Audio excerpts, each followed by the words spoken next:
Morning. So I'm fucked. A little context. I got rejected, as I'm sure a lot of us have been recently, from a job that I really wanted. You know, I'm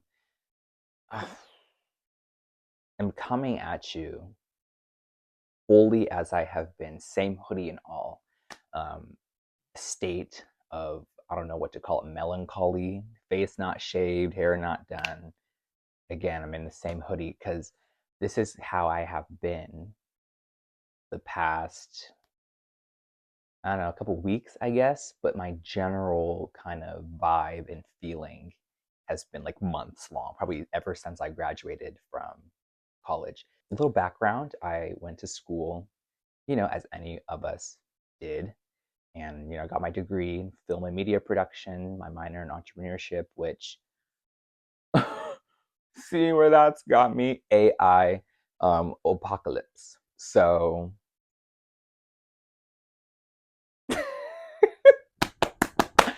and I have to make like videos because it's either do this or I throw things around and punch holes in the wall. And I can't do that. It's not me. It's not you. I can change him. So yeah, got rejected from a job. Many, many, many a job have been rejected, in my experience. But this is one I really wanted. It was in public relations and content creation, right up my alley in terms of my major, my skill set. And it's been like 2 months of this process. So I applied August 14th and I received my rejection yesterday. Yeah, I got rejected. I mean, and it was a well paying position, it was an internship, and it was in the city. And I have this thing where I start kind of picturing, oh, what it's going to be like. Like, I have a whole section in my closet for corporate clothes. And now I get to wear those to be a substitute teacher. 2 months of this process, of just this specific job process, which is so discouraging now that I've kind of received this rejection because, wow, I really have to start again. And it's not like I stopped applying to jobs while pursuing this opportunity. Um, I mean, I haven't heard from those, and this was the opportunity. I cast my line and I felt the tug. So I'm reeling it in just to get rejected 2 months later. So 2 months process, three interviews, which I mean, I'm glad it wasn't 4 or 5, I guess. Just 3 interviews and your time wasted, but whatever. So I get the offer to interview. I do my first interview my one way, which mind you, my AI, whoa, my resume made it past the AI detecting readers because no one reads AI. Fuck. I'm literally crashing out because it's like, give me the job. Oh my god. Okay, anyways. So so no one reads no one reads resumes these days, I'm sure. You guys know that. I know that. So what do? They run it through the AI systems and it just picks up on keywords like SEO, social media, graphic design, and you tailor it to every single thing, which you shouldn't be doing. You shouldn't have to tailor your resume for different kinds of positions. But since no one reads resumes, you have to because the robot will throw it out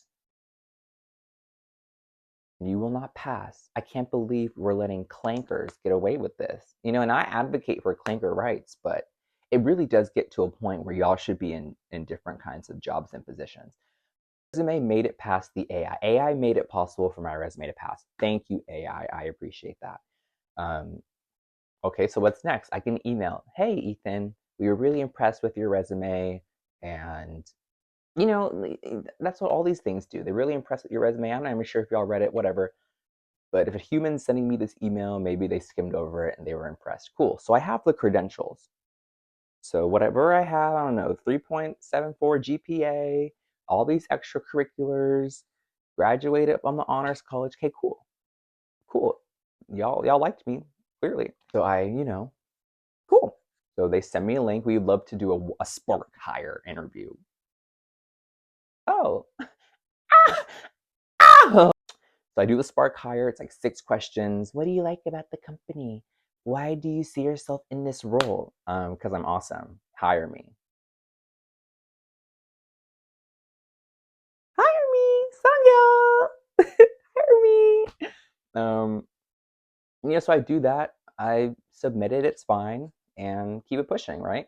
Again, applying to other jobs, doing this, doing that. But this is like a company I really wanted to work for. It's a brand that I know I'm going to own their products in the future. Like literally, I know for a fact I'm going to own their products in the future. It is one of my favorite brands, right? And I've grown up around their products. Like I'm very knowledgeable. I'm correcting people on how to pronounce it. Like I since middle school. So I'm very, I'm saying all this in the initial interview. So it's like I'm not a stranger to it. I'm very passionate kind of about wanting to be in this company, right? So send off the one way and keep it pushing. Apply, walk around, dig in your butt, twin. Like, like what do you do? What do you do? But keep applying to devil corporations and food service jobs and Five Below and stuff like that, retail, whatever. I don't know. So, um, I get another email a couple weeks later. Hey, Ethan, we were really impressed with your interview. We'd love to invite you to a panel interview. Me? Me? So now I'm getting excited. Wait, so not only did I make it past the AI detection phase, but I've made it through the one-way interview phase where someone just watched 30 minutes of my one-way interview and said, we want him. Oh, yes. I get to talk to real people and they get to say, shots plus Anchor 6-7, and then whatever. But we didn't get to that point yet. So they're like, we want to, invite you to a panel interview, 30 minutes, blah, blah, blah. Let us know. I let them know. Cool. Next couple of days pass, do the panel interview.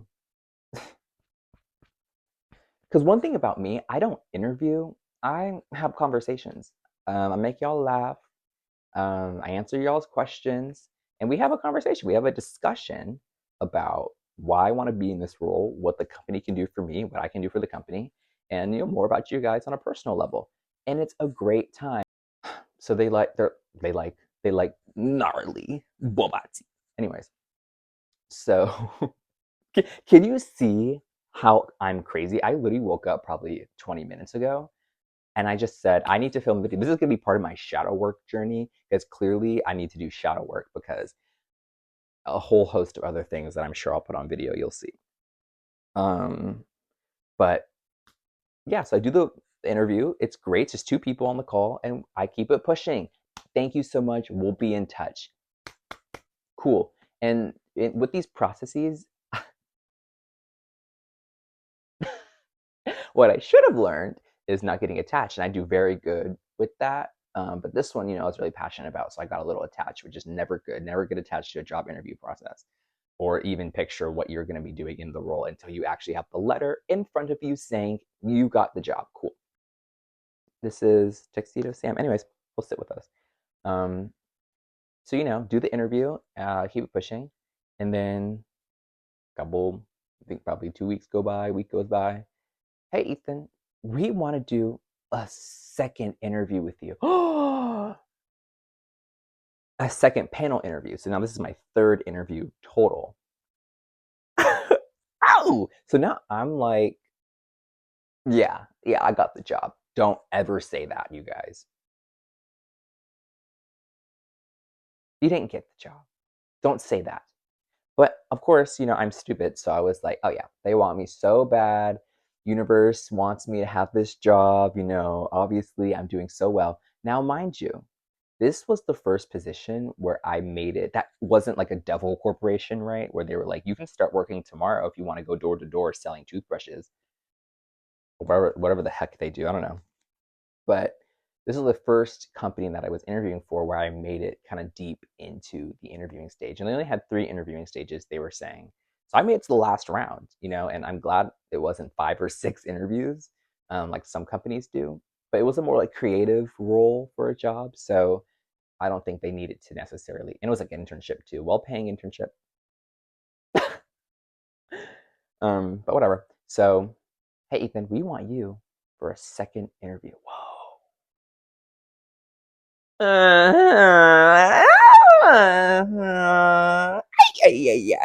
Come here, boy. Don't be rude, boy. Apply some pressure, boy. So I'm like, Tyler in this.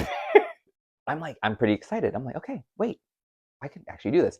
And I know now from the first interview what I need to do for the second one. I'm more concise. I actually have, and I asked questions the first time, but this time I was like, I have some more questions to ask. So, I came ready because I knew what to expect. I think I'm probably their first interview, at least the first internship interview of the day, because it's at 9 o'clock, right?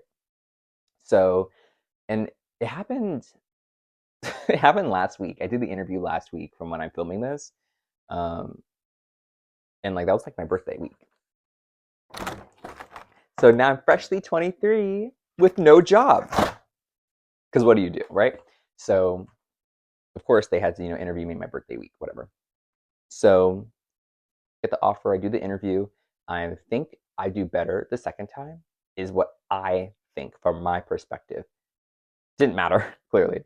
But from my perspective, I think I did it better because I was more concise, and it was the two same people I interviewed with and two other separate people. And so, I got to know them. They introduced themselves. I introduced myself. I was really quick with the intro. And yeah, I think it was good. It was, again, a discussion. It was a conversation, not really an interview. I answered questions. I asked them questions. And I'm thinking I'm doing a good job because the man on the call is telling me, he literally says, Ethan, we really appreciate your energy. You're like a shot of espresso for us after all the meetings we've been in this morning. What's that? What's that called? My hair is where she opens the box of food. And so I'm sitting there, I'm like, shot of espresso, Sabrina Carpenter. Because you love me so much. Because what do you mean? You don't say that to me and then not give me the job. Don't see. And that's the thing. Of course, they have to play in your face. Like, why would you interview and why would they make you think you didn't get the job? I mean, I don't know why. I don't know why they wouldn't. So they're playing in my face, clearly, because they're saying, a shot of espresso, breath of fresh air. We really appreciate how you answered our questions today. It's a conversation that you're having with us, and we really appreciate it. We really like your interviewing style. Why are you telling me this? Why are you telling me this? I didn't get the job. Don't tell. Because now I have to make a separate video called Ego, Arrogance, and this, because you're feeling it. Don't, because now I think I can work in jobs and roles like this because you're reinforcing that idea. Don't, don't, don't, don't. So tells me that I think am their first interview of the day, and they're like, yeah, we'll reach out to you, end of the week when we have decisions, because they're just going to finish up the rest of the second round. Again, the second round. I'm into the second round of panel interviews, third interview total. Cool. So, well, he didn't deserve that. Oh, he's gonna sit with us. He's someone has to get thrown around. I can't punch holes in the wall. Clearly, I wait a week. Interview was on Tuesday. Wait the week. Monday, I'm thinking I'm gonna hear something. Oh, it's Indigenous Peoples Day. I understand. Cool. Tuesday, which is exactly a week from my interview. I interviewed October 7th, and then October 14th was yesterday from the time I'm filming this. I sent an email that morning to the HR person I've been communicating with. I'm like, hey, I haven't received any updates. I just kind of want to follow up about like the position I've been applying for or interviewing for. And, it's okay if you don't have an update, but this is just me checking in, right? Because, I'm not going to be on their neck. A couple of jobs, I'm on the neck sometimes, but it really is like, okay, give it a week and then send the email, right? So sent the email that day. Okay, cool. In the morning. Went throughout my day, blah, blah, blah. I had pretty good intuition, I like to believe. So when I was applying to this job, after I did the second interview, I said, oh, I didn't. Oh, clearly. So, and I said, no, Ethan, you can't think like that. You got the job and you're going to go organize your closet and have your corporate clothes section. Whatever Ethan that said I didn't get it was the deep underlying Ethan, and he just kind of got dogpiled and curb stomped by optimism. So don't let that happen to you. Be real with yourself. So I literally said, I was like, oh, I didn't get it. I didn't get it. I didn't get it. So, but then I went throughout the rest of the week, like, okay, no, I got it. Like, I reevaluated the interview and I was like, okay, I had good points here. So, like, always go with your gut feeling. Always go with the intuition because you're always going to be correct 100% of the time. And guess what? So, Tuesday, yesterday, on the FaceTime call with the friend, right? Just chatting away. Open the email. Your application at da da da. Oh. And again, that twinge of intuition. I said, I know this is a rejection email. 100%. Open it. Dear Ethan. Not dear candidate. Not dear applicant. Dear Ethan. Oh, we're familiar. We're comfortable. I appreciated that at least. No last name, but it was the first name, so that's fine. We thank you for your interest in such and such role at such and such company. It's a fortune to get to be able to know you and interview. Okay, get on with it. What do you want to tell me? We regret that we're moving forward with candidates that close the email. Sit there.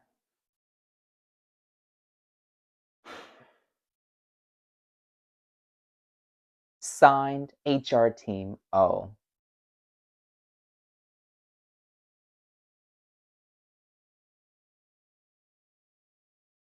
So where do I go from here? Okay, close the email. Cried for 2 minutes with friend on the FaceTime. But then it's interesting because I don't know how to express the feeling that I'm feeling. Yes, it's a rejection, and like, yes, I felt bad at the moment, but it was kind of like this muffled anger and despondence almost. It's hard to describe because it's like you get used to getting rejections, right? Um, as I mean, you're applying to 100 plus jobs over the course of 2 months. Of course, you're going to get used to rejections. But again, you can't really get attached to the positions you're applying to, even if it's a company you really want to work at. And I was telling myself this even in college when I was applying to internships and whatnot. Because I mean, like, so many people are going to have this. And like, I try to think of the perspective of, well, someone got this who very clearly needed it. The universe put them in that position because they're going to do great things and like, yada, yada, yada. Put me in the position! Where's my universe? Is where do I start, right? So I'm post grad. I'm 23 years old. Just celebrate my birthday. I'm gonna have to start paying rent to my own parents on January 1st. Where do I go from here? I did 2 months of this entire process. I got no clicks, no bites, no fish from other companies, and I was like, that's fine because I'm pursuing this one, and this is one I'm actually passionate about, one I really want to work at. Just for it to fall through, and someone had to get rejected, like, obviously I was just that person. But I feel like I kind of want to know what what was the difference between what I was offering versus what the actual candidate who got the offer. And again, like, it's like good for them. I'm glad I don't even know them. And it's not like me saying I was better or more qualified, because clearly if I was, I'd get the job. But it's more like, well, if we both made it to the same kind of last round or whatnot, what was the difference that pushed them over the line versus myself? Just for future reference. So I don't know, dude. But I guess I really wanted to be in a position where, okay, like, I'm making good money in a career that is enriching and is a resume builder and gives me experience in a field that I want to be in, versus, oh, I'm making money for the sake of making money just to save up, which, oh, it's going to be the case now. Donald, get Minnie on the phone now. Get Minnie on the phone now. Like I'm tweaking. Can't you see I'm crashing out?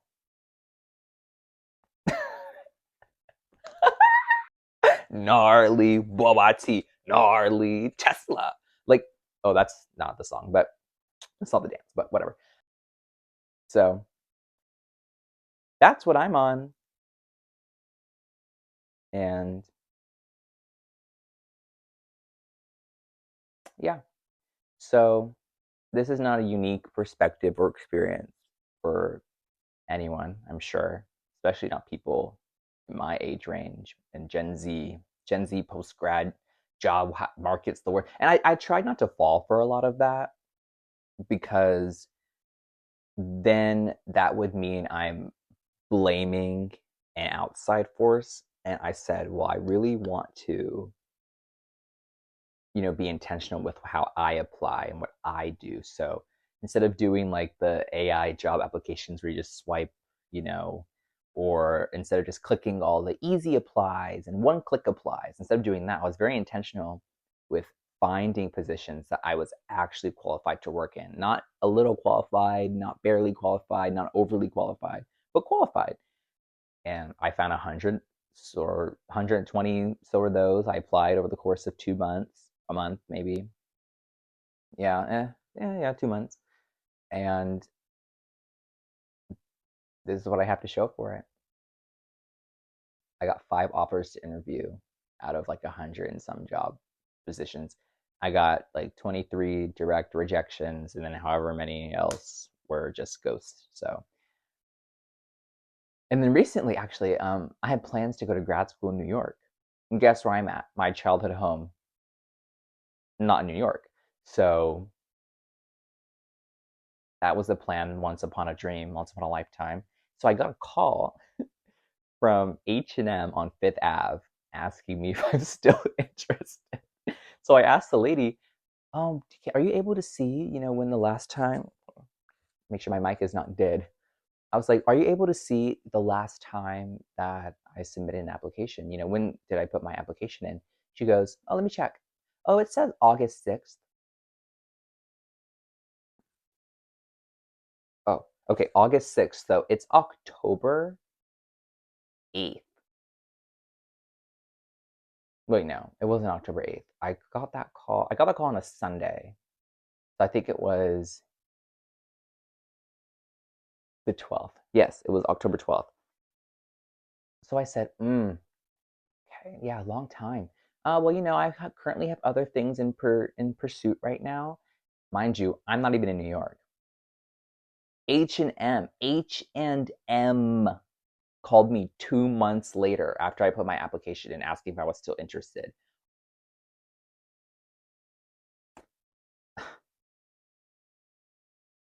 That's where I'm at. I got to pay rent to my parents to live in my own house on January 1st, and